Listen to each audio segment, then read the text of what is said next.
अभी आप सुन रहे हैं धर्मेंद्र निर्मलिया को।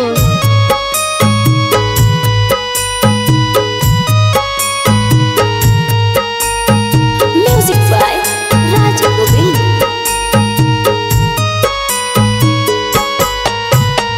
छठी माई के घटवा पे बाजा बजबाई। छठी माई के घटवा पे बाजा बजबाई।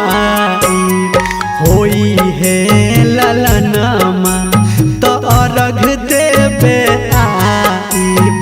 होई है ललनमा तो अर्घ देवे आईब।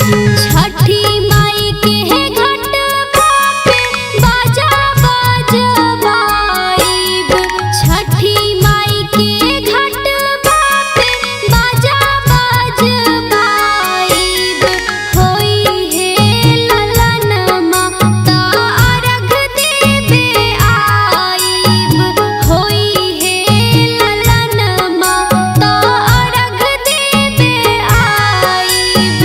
होई है ललनमा तो अर्घ देवे आईब।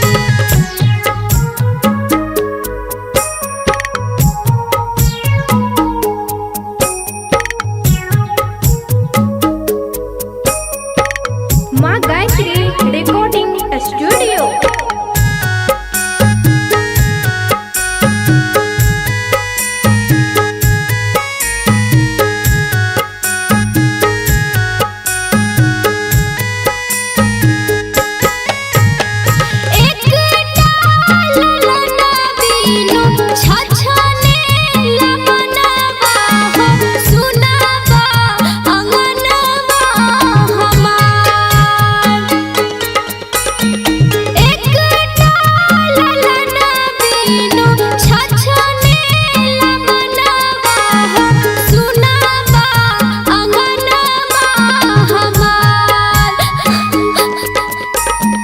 पूरा होई ललसा तो जलसा कराईब। पूरा होई ललसा तो जलसा कराईब। होई है ललनमा तो अर्घ देवे आईब। होई है ललनमा तो अर्घ देवे आईब।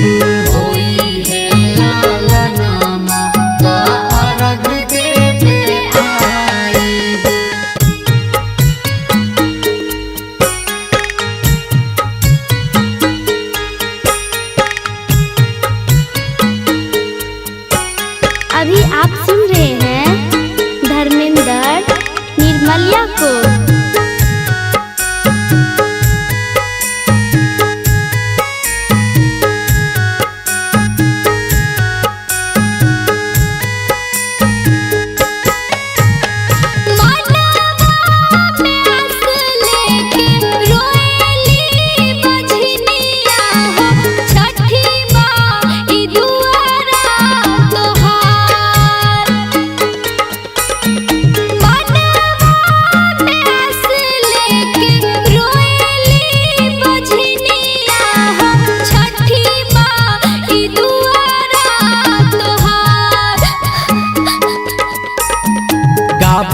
धर्मेंद्र हम पूजा करबाईब।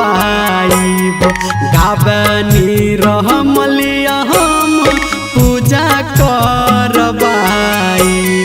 होई है ललनमा तो अर्घ देवे